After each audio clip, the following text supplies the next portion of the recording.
All right, well, it's time for some garden goodies here today. We're coming up to the end of September, and Justin's harvesting some more fruit. It is that time of year. This time, though, it's one that he's never talked about on the show. Well, that is until right now.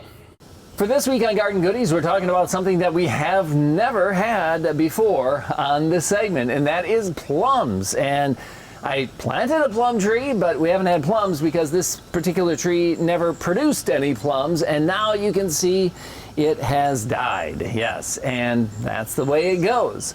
You know, I try a few different things, and sometimes it just doesn't work out for whatever reason. This plum tree seems to be in a pretty good spot, but recently I did dig out the soil around the bottom of it. This was last year, and maybe I affected the roots a little bit. Maybe it doesn't get enough moisture because it kind of sets up higher, and during dry spells of weather, maybe it wasn't getting enough water. I didn't water it enough. Maybe the other trees around it and above were affecting it somehow. Maybe the roots coming through the soil were having an effect on this plum tree. So it ended up dying. So how are we going to have plums for Garden Goodies?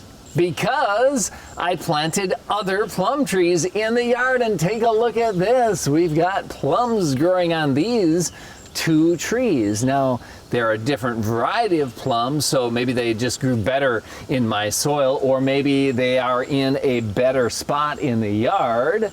But for whatever reason, we're getting some good plums on this plum tree. So later in the show, stay tuned. We're going to have a fun plum treat for us to enjoy.